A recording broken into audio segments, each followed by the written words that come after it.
멍때림 채플에서는 그야말로 이름 그대로 어떻게 하면 멍 때리게 할 것인가, 어떻게 하면 묵상의 그 사색의 분위기 속에 잘 빠져들 수 있도록 할 것인가가 건축의 주 안점이 됐었어요.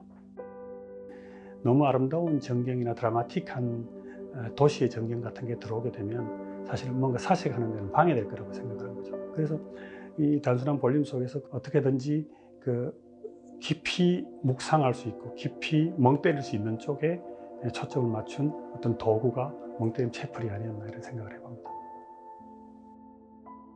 제일 먼저 우리가 멍때림 채플을 방문하게 되면 느껴지는 것이 결국은 단순한 콘크리트 상자구나 하는 것이죠. 단순한 상자로 우리가 외부에서는 느끼지만 그 내부로 들어가면 아주 풍요롭고 다채로운 공간이 형성이 되는 거죠. 그래서 단순한 상자와 그 다채로운 공간을 우리가 멍 때리면서 추구하게 됐고, 그러면서 이제 이 속에서 어떻게 하면 다양한 채플의 기능을 담을까 하는 것을 고민하게 됐죠. 그러다 보니까 자연스럽게 바다 채플이라고는 메인 채플이 만들어지고, 그 메인 채플 위에 어쩔 수 없이 매달리게 되는 하나의 작은 방이 되는데, 그 작은 방에는 좀 기도할 수 있는, 독자적인 기도를 할 수 있는 그런 묵상의 공간을 만들 수 있고, 골방처럼. 그 다음에 제일 위에 이제 그 채플에 옥상이 하나 생기게 되는데, 그 옥상도 그냥 옥상으로 만들면 올라갈 이유도 없고 별 의미가 없을 텐데, 옥상을 잘 조성을 해서 광장 채플 내지는 뭐 그런 하늘 채플 같은 게 만들어질 수 있었던 거죠.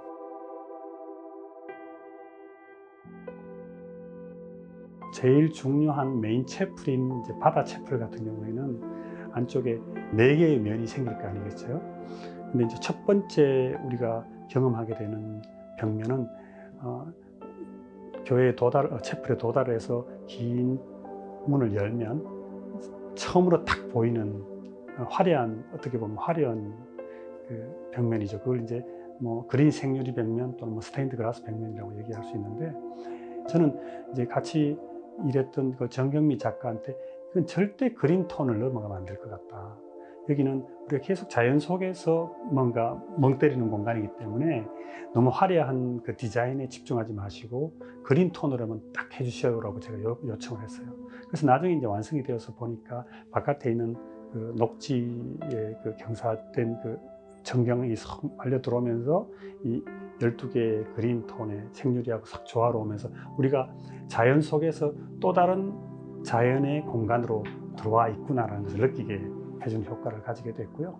그 다음에 이제 그 생유리를 바라보면서 들어가면 이제 정면에 좀 흐미한 바다가 보이게 돼 있어요. 그 흐미한 바다를 보면 우리가 어떤 공간 속에서 내려다볼 수 있는 좋은 전경을 갖고 있구나라는 느낌을 갖지만, 우리가 이제 거기서 묵상하기 위해서 자리에 앉으면 이렇게 그 창문이 위로 올라가서 주변에 있는 바다부터 주변에 있는 마을이 하나도 안 보이게 시각적인 효과를 얻었어요. 그러면 거기에는 이제 뿌연 하늘만 보이게 됩니다. 뿌옇게 했을 때는 이제 좀 더 그 경치에 집중하지 않고 자기 내면에 좀 집중할 수 있는 그런 가능성을 열어주잖아요. 그래서 이제 우리는 그래도 바다 쪽이니까 메인 채플의 이름을 바다 채플이라고 얘기했고, 그 바다 채플을 향한 벽이 있죠. 깊이가 있는 창을 저는 적용하려고 생각을 했어요. 하나는 태양을 가리고 하나는 도시와 마을을 가리고, 그렇게 해서 자연스럽게 이렇게 깊이 돼 있잖아요. 근데 이 깊은 것을 바깥쪽에 그 볼륨 바깥쪽에 갖다 붙이면 이 깊이는 획득할 수 있으나 단순한 상자에 뭔가 두꺼운 뭐 이슬 같은 게 하나 갖다 붙어 버리지 않겠어요? 그래서 그걸 안쪽으로 넣어서 깊이를 더해 준 거죠. 이제 안쪽으로 깊이를 더해 주니까 자연스럽게 그 위에 빈 공간이 생기더라고요. 이제 깊이만큼의 빈 공간에 나중에 이제 골방 채플이 들어가게 되죠. 파이프 오르간, 정확하게는 규모가 작은 오르간이기 때문에 오르게릭이라고 얘기하는데, 그 오르게를 설치하기를 원했어요. 근데 이제 오르게는 원래 그 오르게를 만든다고 표현하지 않고 오르게를 짓는다라고 얘기해요. 그만큼 건축적인 어떤 기술이 필요해요.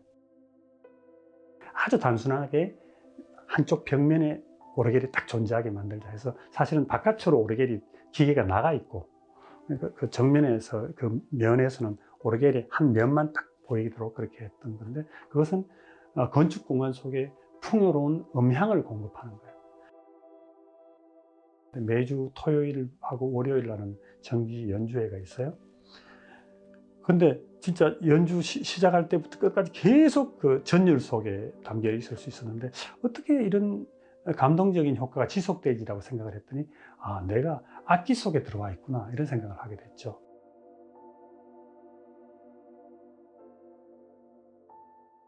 이 벽을 저는 그래서 음향의 벽이다. 제일 첫 번째 보이는 건 자연을 은유하는 그린의 생유리 벽이고 하나는 뿌연 바다, 뿌연 하늘을 보여주고 있는 멍때림의 벽이고 뒤쪽에 있는 벽은 그 건축 공간 이외에 플러스 알파로 또 다른 감동을 만들어내는 음향의 벽이 될 수 있다고 생각을 하고요. 그 다음 이제 제일 마지막에는 완전 빈 벽이 빈 노출 콘크리트, 그야말로 있는 그대로의 노출 콘크리트 벽면이 있죠. 근데 그 노출 콘크리트 벽면은 스크린이에요. 그러니까 생유리 벽, 음향 벽, 이 바다 쪽의 벽, 이 세 개의 벽을 항상 돋보이게 하는 배경으로서의 스크린과 같은 벽이에요. 왜 돋보이게 하는가 하면 앞쪽에서 위에서 있는 빛이 떨어질 때 그 빛의 그 라인이 계속 이 벽면에 이렇게 해시계처럼, 해시계 흔적처럼 이렇게 움직이도록 되어 있고요. 그 다음에 이제 이쪽 벽면을 따라서 우리가 들어가서 바라봤을 때 그 벽면이 저 멀리 있는 도시와 멀리 있는 바다와 하늘로 이 벽면이 쭉 끌고 가는 그런 이렇게 인도하는 역할을 하죠. 그리고 이제 제일 마지막은 오후가 되면 일어나는 일인데 스테인드 글라스에서 떨어지는 그 음영이라고 그럴까요? 그 이제 그 투사되는 생유리의 그 효과 있죠. 그게 이쪽 벽에서 이렇게 부 움직여요. 그래서 뭐 제가 다 의도했다고 얘기할 수는 없는데 이 세 번째 스크린의 벽이 존재함으로써 이 전체가 어떻게 고정되지 않고 역동적으로 이 공간이 움직이고 있는가, 살아있는가를 보여주는 좋은 예인 것 같아요. 이 세 개의 벽이 다 중요한 벽이지만 이 마지막에 빈 벽이 더 중요하다는 생각을 하게 됐죠.